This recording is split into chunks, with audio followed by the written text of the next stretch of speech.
Can I get your name and badge number since you've made contact? Sure, my name is Deputy Hawkinson, badge number 554. Have a great day. Can I ask you why you're recording your vehicles and plate numbers? You can ask all you want, sir.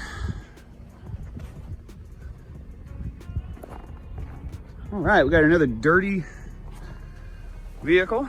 Love it.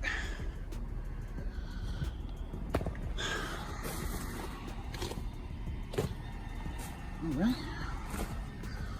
Let's take a look at something here. As we all know, you have to establish privacy. Let's check out the zoom features on this camera. Hey, sir. No, you can't be zooming. Absolutely, I can, sir. Hey, whoa, do not touch me. You cannot. You cannot touch me. You cannot be. Sir, it is available and viewable from public. You cannot Sir, be recording. It is viewable from the public. You cannot interfere with me. Yes. You cannot interfere with me. You cannot be recording inside the vehicles with okay, the, let's take with it down the a step. computer. Let's take it down a step. Okay, at this point, I am going to ask for your identification. My ID? Why? But Am I being detained? The video opens with a calm but observant moment as the cameraman points out markings on a Pine County Sheriff's squad car. He notes the unit number and reminds viewers that when you see a marked police vehicle in your rearview mirror, caution is always advised. The atmosphere is controlled, but there's an underlying sense that something may escalate. This is a public space, and the recording begins as a routine act of accountability. Do you want to start me a call? Hold on. Office? Am I being got detained? A gentleman here trying to record inside squad. Day two. Yes. And why am I being detained? Now, because, like I just told you, you're recording. Is that a crime? Is that a crime? Data privacy laws? No, sir. You are required to create your own privacy. I am not required to do your privacy for you. How you doing, sir? What's your name and badge number? Investigator Nygaard. Nice to meet you, sir. I really would like to take the tension down. Let's de-escalate. Right, so can I see your ID? No, you cannot. Okay. Not unless you have reasonable, articulable suspicion that I have committed, am committing, or am about to commit a crime, which is a statute or law. Not your feelings, not your policies, nothing about that. This is an unlawful detention. As of right now. This is an unlawful detention. Will you stop interrupting me? Sure, I'm sorry. Okay. So basically, he's walking around, he's recording inside all the squads, collecting plate numbers, everything else like that. An officer initiates contact and politely provides his name and badge number when asked. However, tension rises when the officer questions why the cameraman is recording police vehicles and license plates. The response is firm but lawful. Recording in public is not a crime. The exchange remains verbal, yet the officer's curiosity begins to feel like scrutiny rather than conversation. Came up to my squad and then started zooming in on the computer and stuff, which is, our computers is private information. But you need to create the privacy. Okay. Not me. I'm a private citizen. Minnesota statute 13.05, subsection 5, paragraph 2, as you can see right on the screen, states. I don't care, but as of right now, if you have identification on you. I would be glad to provide it for you. In fact, it is in my Jeep, I'm sorry, but in order for me to provide to you my identification, you need to be able to articulate reasonable, articulatable suspicion that I have committed, am committing, or am about to commit an actual law. I'd like to inform you, sir, that you are outside. Okay, I'm just going to pull a piece of paper out here. You are officially outside of your authority. You are officially violating my constitutional rights. The cameraman demonstrates camera zoom features, explaining that privacy must be created by the officer, not the public.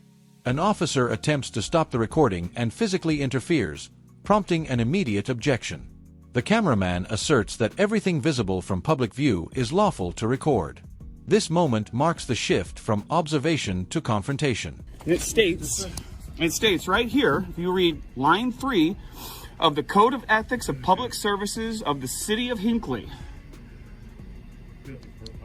Dedicated service. All officials and employees.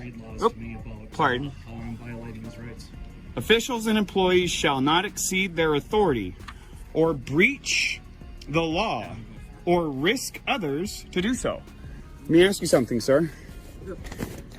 If you do not have RAS to demand my identity, and you continue to demand my identity, Is that violating the law? As of right now, like I explained to you, going inside, recording inside the computer and stuff, which is a violation of you will privacy find it laws. is not. I am not in violation of any privacy laws. Yes, you are. Sir, So, if you need privacy, it is your obligation to create it. I told you not to be recording, and you zoomed in on. The officer demands identification, despite no crime being articulated. The cameraman challenges the detention, repeatedly asking why he is being stopped. The officer references data privacy laws, but cannot clearly explain how recording a publicly visible police computer violates the law.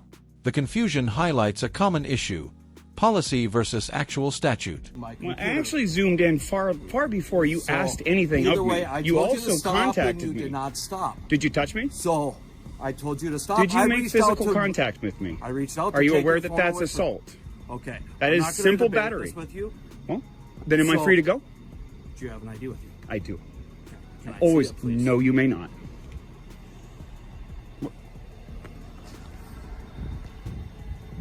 From this point forward, I will observe my right to remain silent.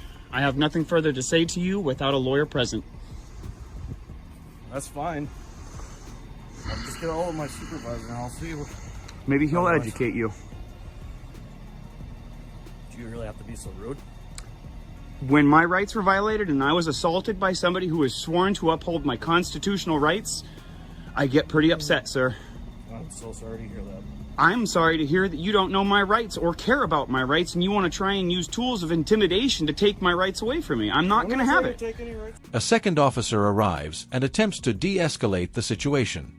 The cameraman calmly but confidently explains that he will only provide ID if there is reasonable, articulable suspicion of a crime. He cites Minnesota statutes on public data and privacy, emphasizing that law enforcement is responsible for protecting sensitive information, not the public. Are you demanding my ID? I am asking you for Am I free to go? Just hang on real quick. Am I free to go? I said hang on. Am I being detained? I already answered that question for you. And what crime do you suspect of me to be committing? Have committed or am about to commit? What law? You're being very quiet here, Mr. Nygaard. You understand what I'm doing here, don't you? I'm trying to figure out what's going on. Mind you, folks, this is day 2. And we've already got a cop who's addicted to identification. God, man, it's like crack to these people. Recording squads, going up the license plates. Everybody was very polite. Oh, we got State Popo. Look at this. Look at this. He's recording license plate reading it. I don't know if he's doing a Facebook Live thing or whatever else. Then he goes walking up to my squad. I told him do not record inside the squad. So I have a computer out and with the data privacy laws and of course. The cameraman formally states that the officer is acting outside his authority and violating constitutional rights. He reads from a code of ethics outlining that officials must not exceed their legal power. The exchange becomes increasingly serious as the cameraman frames the situation as unlawful detention, not a misunderstanding.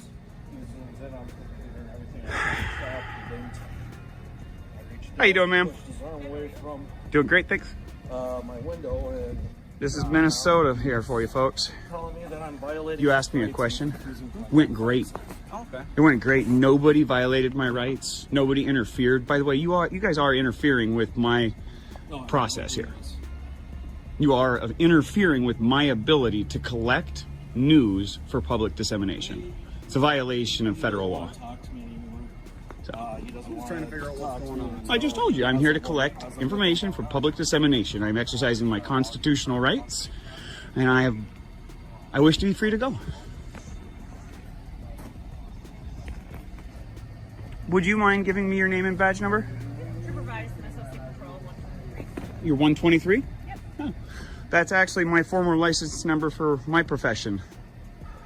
From California, license 123 is funny. The officer continues to insist the recording is illegal, while the cameraman reiterates that no privacy law has been violated. Physical contact is brought up, with the cameraman stating that touching him without cause constitutes assault. He then invokes his right to remain silent and requests legal counsel, signaling a clear boundary. Ironic and... What's that? Easy number. Yeah, tell me about it. Nice. Yeah. Do you mind? I don't have any weapons. I'm a little cold. Can I put my hand in my pocket? Oh, let me Do you mind if I just check? I real do. quick, make sure? I do mind, but I will. I can kind of see that. I know that I'm under a Terry stop here right now. You're fine. Yeah. I know I'm on a Terry stop, and I know that gives you the right to pat me down, so. By the way, it's an unlawful Terry stop. Just so you know. For the record.